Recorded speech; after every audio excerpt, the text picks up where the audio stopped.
Hello students, this is Rajendra Singh from Maharaja Agharsen School Hisar. Today we are going to study lesson 3rd. This is the second video of the lesson. Human impact कि इस जो प्रकृति पे, इस धरती पे मानवीय प्रभाव क्या हुए. Human civilization have been around a paltry 12,000 years. Barely a few seconds on the geological clock. कि मानवीय जो सभ्यता है वो तो केवल जैसे 12,000 साल पुरानी है, और जियोलॉजिकल क्लॉक है यानी जो भूमि से संबंधित जो क्लॉक है, भूमि की जैसे उम्र मापी जाती है उसके हिसाब से तो केवल कुछ सेकंड है. In that short amount of time we have manage to create rucks reaching our dominance on nature with our villages, town, cities, mega cities.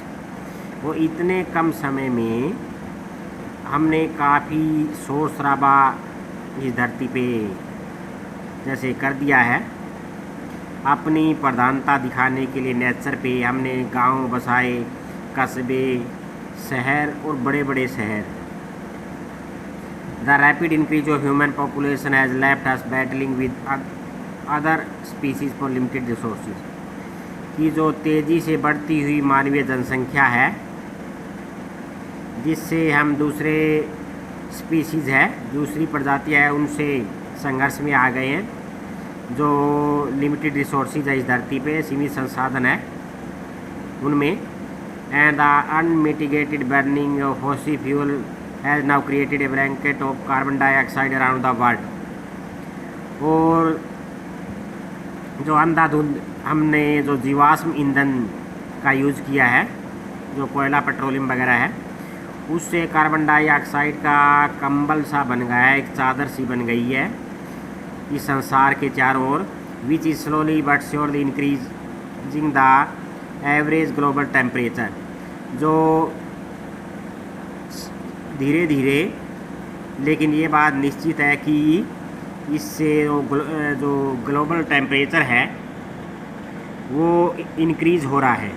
Climate change is one of the most hotly contested environment of our time. और जलवायु परिवर्तन है वो आज के समय में सबसे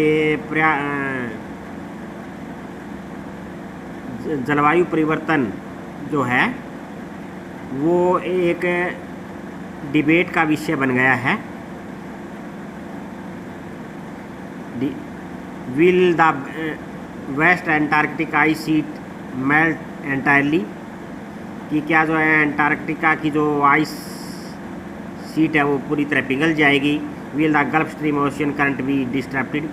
क्या जो खाड़ी की धारा है, महासागरीय धारा, वो प्रभावित हो जाएगी, उसमें बाधा पड़ जाएगी. Will it be the end of world as we know it. क्या संसार का अंत हो जाएगा? मे भी हो सकता है और नहीं भी हो सकता, may not be. Either way Antarctica is a crucial element in this debate. और एंटार्क्टिका है वो एक बहुत ही इम्पोर्टेंट किस्म का एलिमेंट है इस डिबेट में, इस बहस में. Not just because it is the only place in the world. केवल इसलिए नहीं कि ये एकमात्र स्थान ऐसा है संसार में which has never sustained human population. कि जिसमें कभी मानवीय जनसंख्या जैसे पोषित नहीं हुई. And therefore remain relatively pristine in this respect. और इस कारण से ये अपने आदिम रूप में रहा है. केवल इस कारण से नहीं बल्कि but more importantly because it hold in its ice core 500,000 years old carbon record trap in its layer of ice. महत्वपूर्ण बात ये है कि जो इसकी आइस कोर्स है वो आधा मिलियन साल पुराना कार्बन का रिकॉर्ड रखे हुए हैं जो इसकी तहों में समाई हुई है. If we want to study and examine the earth past. यदि हम अध्ययन करना चाहते हैं और ये जांचना चाहते हैं धरती का पास्ट, प्रेजेंट और future, Antarctica is the place.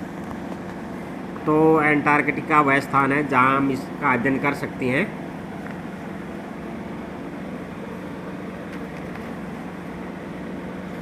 student on ice, the program I was working with on the Skolsky aims to do exactly this by taking high school students to the ends of the world and providing them with inspiring educational opportunities which will help them foster a new understanding and respect of our planet. कि जो student on ice programme था Antarctica पे जाने का, जो 52 student को वहाँ ले जाया गया, तो ये राइटर तिसाना दोषी कहती है कि वो काम कर रही थी aim to do exactly this by taking high school student to the end over, कि संसार के इस छोर पे स्टूडेंट को ले जाना, हाई स्कूल के स्टूडेंट को, और उनको जो इंस्पायरिंग एजुकेशनल अपॉर्चुनिटी यानी जो प्रेरणादायक शैक्षिक जो अवसर है वो उनको प्रोवाइड किया जाए with the help them which will help them, जो उनकी मदद करेंगे फोस्टर ए न्यू अंडरस्टैंडिंग, एक नई सोच विकसित करने में ये जो है वो उसकी उन स्टूडेंट की मदद करेंगे, and respect for our planet, और वो उनमें ये भावना जागेगी कि वो हमारा जो ग्रह है धरती है उसका सम्मान करें। यानी स्टूडेंट है वो भविष्य को बनाने वाले होते हैं, इस दुनिया के भविष्य को बनाने के लिए। तो उनको ले जाने का यही उद्देश्य था कि वो इस हमारी धरती के बारे में वहाँ जाकर